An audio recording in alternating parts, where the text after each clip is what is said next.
live on the TikTok. So we ready. We ready. We ready. We ready. We ready for y'all. Got 5 out of 7 grandbabies here with me now. All right now, butterflies. All right now. All right, so hello everyone. Welcome, welcome, welcome. It is me, Reiki Master Allison. I am here tonight because it is what? Black Girl Magic Week. Give it up. Woo! Black Girl Magic Week. And you might be saying, what is Black Girl Magic Week? Well, Black Girl Magic Week started as Black Girl Magic Friday. That was my version of Black Friday. And then it went from Black Friday, Black Girl Friday, to Black Girl Magic Weekend.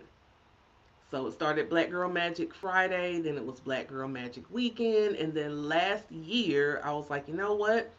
We're going to just do Black Girl Magic Week because I have so much fun during this time because we get to talk about us and our magic and our beauty. So that is what I am striving to do for this week, which is why I've been live so often. I've been trying to make up for lost time. Um, so, a couple of things before we jump in.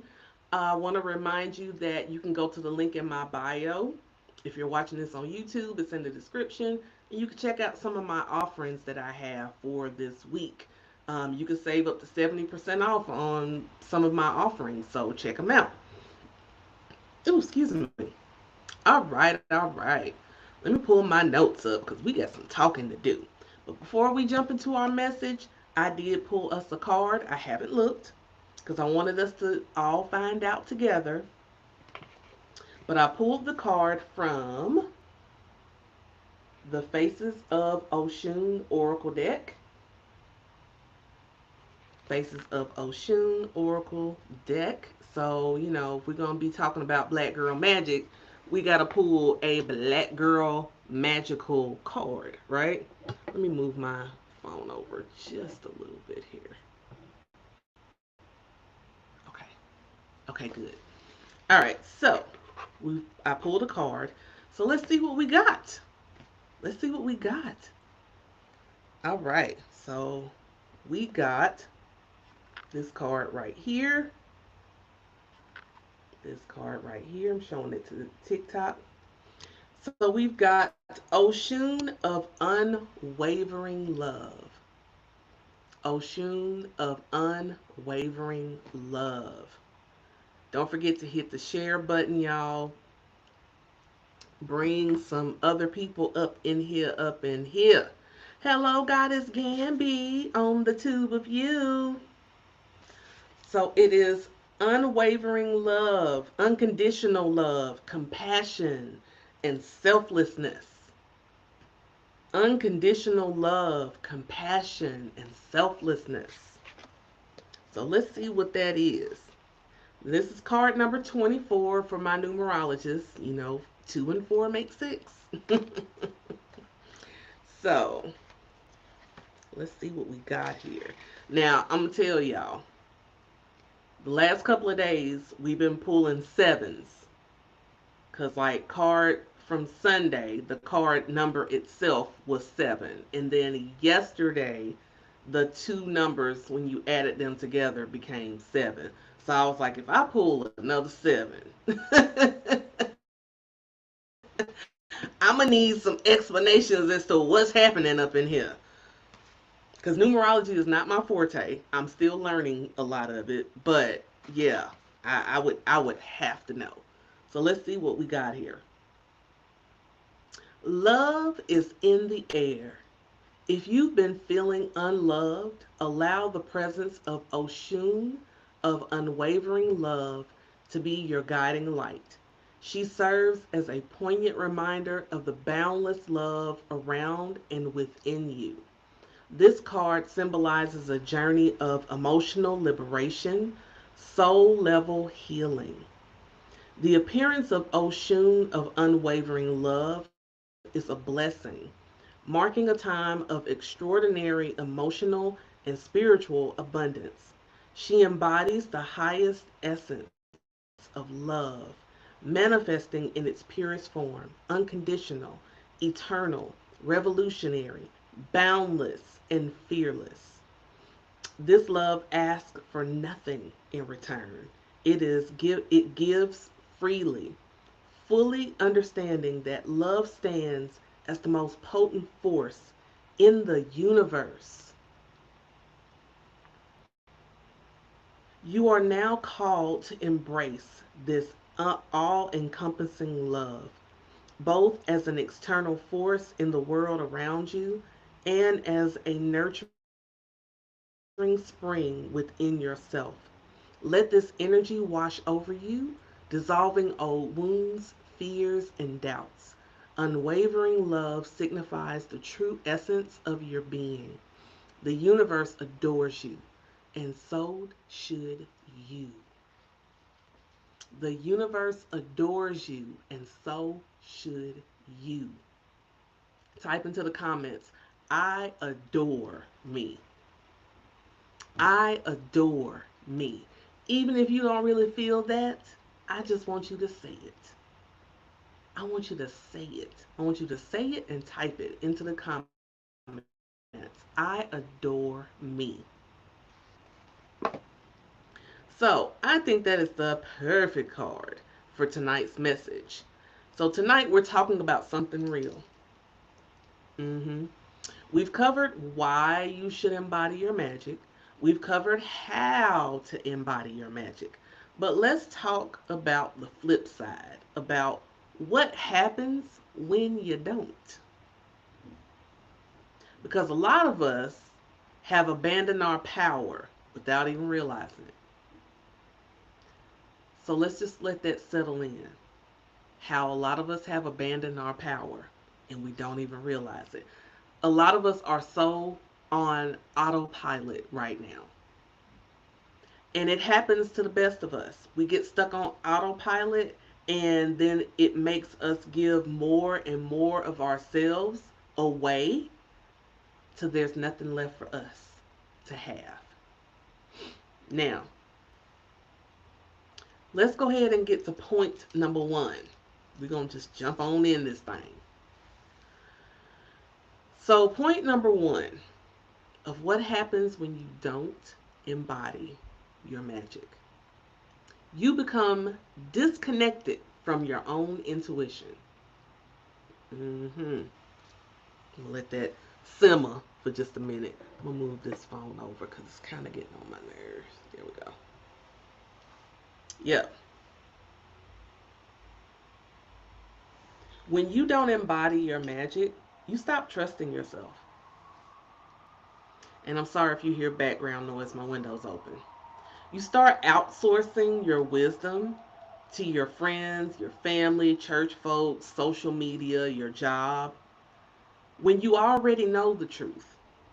You already knew the truth. You just didn't trust your own voice. How many of you have been dealing with that where you're just not trusting your own voice, trusting your own intuition? You've been doubting yourself a lot. Meanwhile, your intuition is usually spot on, but you've been doubting yourself. So when a woman who's over 40 stops trusting her intuition, she loses her compass. She loses her direction. She starts to lose herself of who she is. So when we're disconnected from that intuition, we don't have like this energy here is blocked. It starts to affect those other parts of us, like our creativity. Because if this is blocked where there's no vision, no imagination, then that sacral energy within your womb space, where the creativity of life is, can become stagnant too. So we have to embody our magic so that we can stay connected to our intuition. Your intuition is your inheritance. Your magic is your navigational system. It's how you are navigating as the beautiful divine light worker and healer that you are. If that intuition is blocked, if you are disconnected from it, then it's kind of like you're walking around, you're wandering aimlessly, no purpose, no vision, just walking. Point number two, you shrink your dreams to match your fear and not your purpose. That one I'm going to let sit for just a second because I got to get comfortable on that. You shrink your dreams to match your fear and not your purpose. Black women who are over 40 are some of the most creative, intuitive, spiritually powerful beings on the planet. But we are also the most conditioned to shrink ourselves. We are the most conditioned to shrink ourselves. We were brought up to not draw attention to ourselves, to dial it back. Don't be so loud. Don't be so boisterous. Don't be so opinionated. Gotta let the man lead. And so on and so forth. And it ain't even really just about men. It's just us not being able to show up as our full selves. So we dim our gifts so we can be accepted. I kind of talk about that a little bit in my first book, Starting Over at 40. I talked about some of the things that I did. Right? It is deep. I talked about some of the things that I used to do as a teenager and a young woman to not stand out from everybody. How I wore my hair, how I used to talk, the things that I would, you know, say, "Oh yeah, I love to do that." I didn't like doing that. I didn't like it. But I would do it so that I would fit in. I would go along to get along. And that made me shrink me, who I am. Not using my voice. Didn't I lost my voice for a while. I had to find my voice. Like, are you in there? We shrink our voice to avoid being labeled as difficult, especially us as black women. We do that because on our jobs, we already deal with all these microaggressions. We already deal with all these societal labels about us being loud, about us being all these different things, that we're aggressive, that uh, we're angry, we're mean, we're this, we're that. We silence our spiritual gifts to avoid judgment. So if we grew up in a religious family and household, then we will shrink our spiritual gifts or we'll hide them or deny them because we don't want to be judged. We don't want to be told, oh, you doing that, you going to go to hell.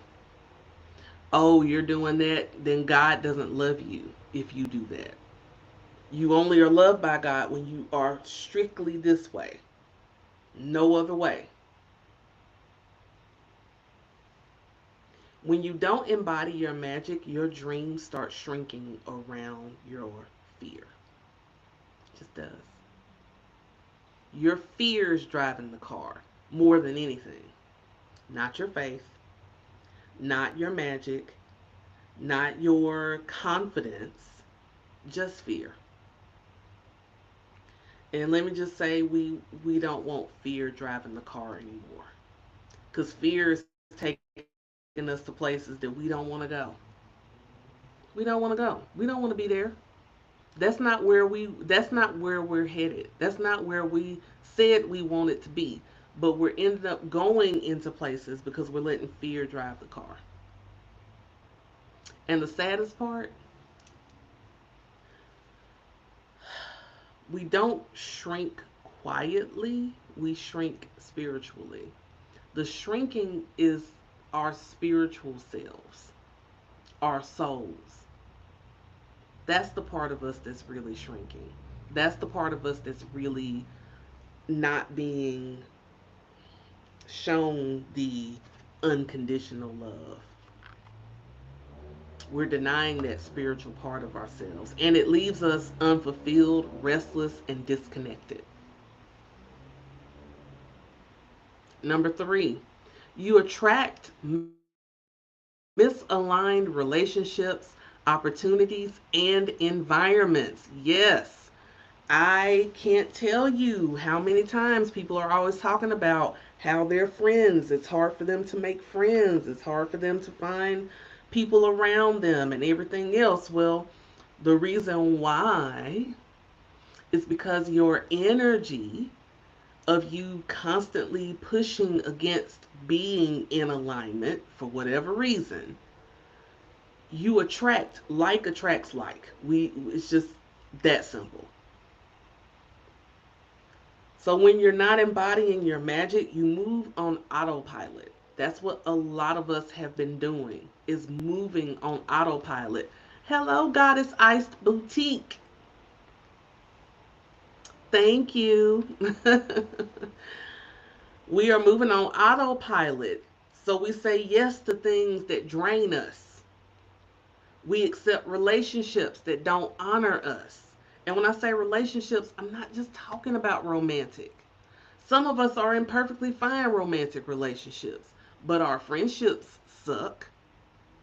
Our relationships with our family members suck. Thank you. We stay in jobs that don't match our spiritual calling. Ooh. Now, for that, I will say this. Yes, I know right now it's hard out here for a pimp. We got to work and make money.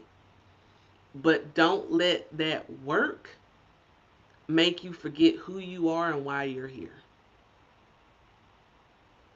So we're living from survival energy and not sacred energy.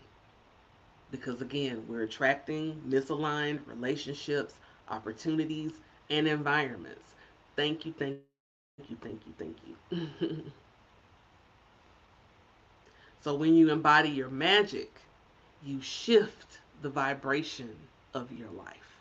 Your boundaries change, your standards change, your decisions change.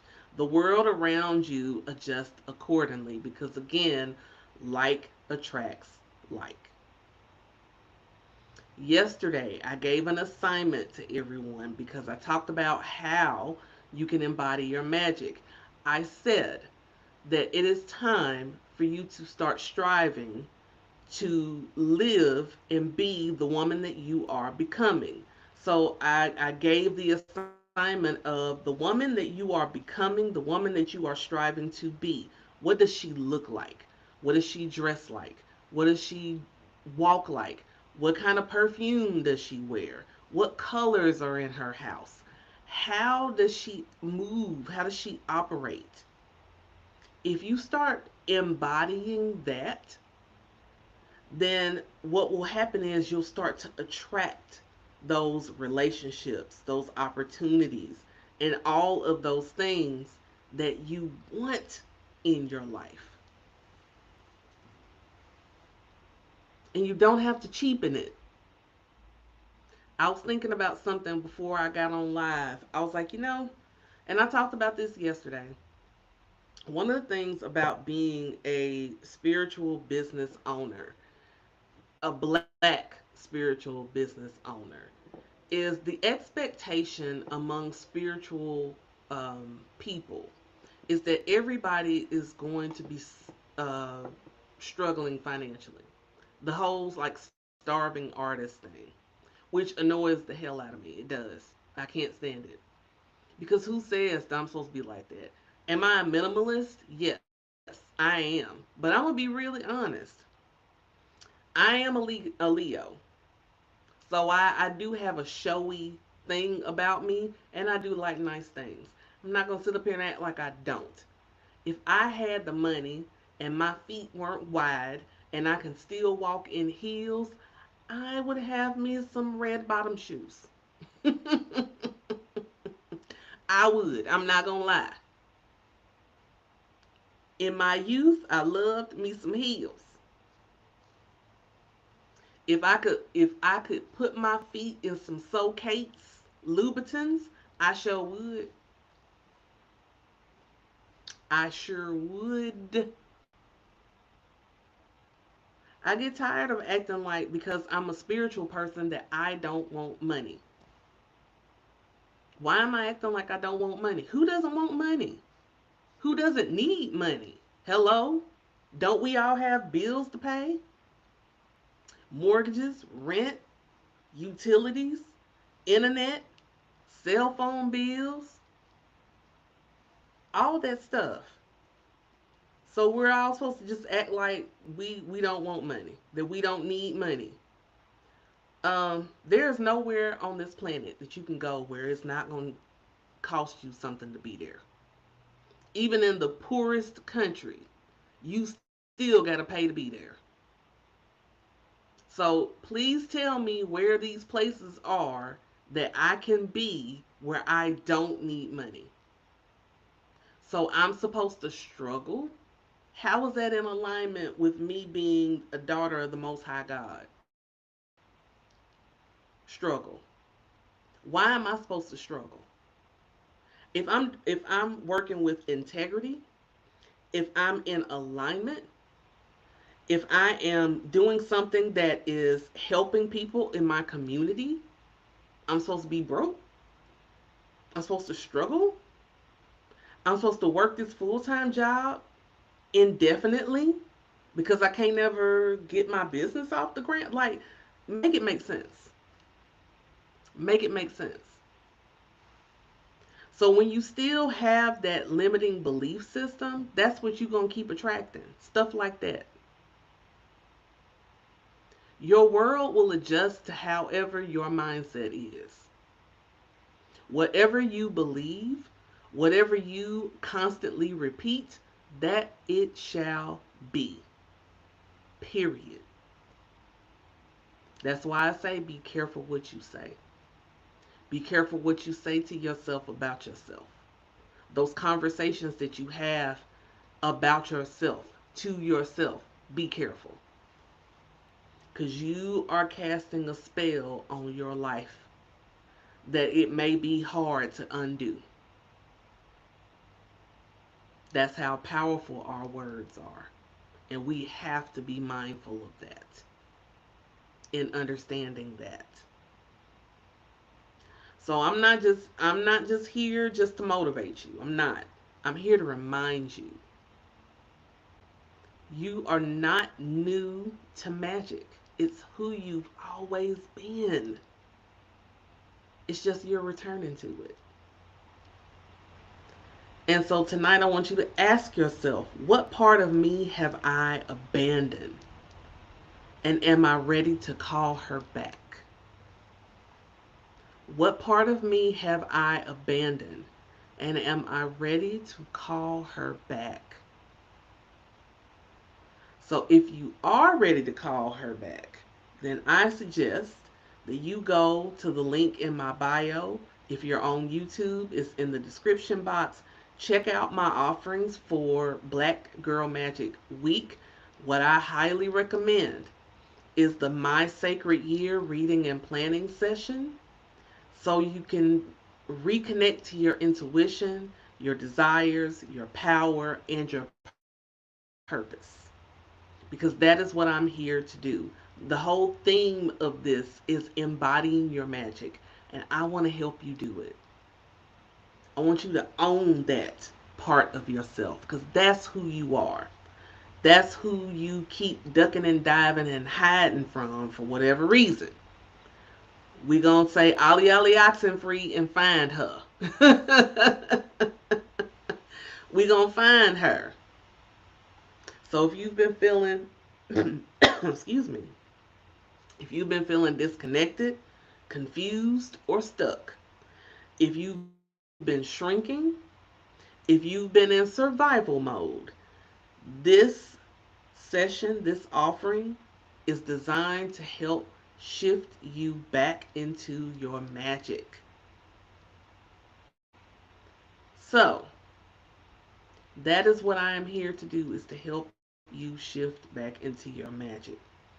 If you're not ready for the reading and planning, okay, book a Reiki session with me. So that way we can open up some channels and start relieving some of that blocked energy within you. Right now, my distance Reiki sessions are on sale for $50.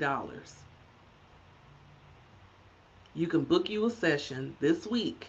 The date you can pick whatever, whenever. But for this week is on sale for $50.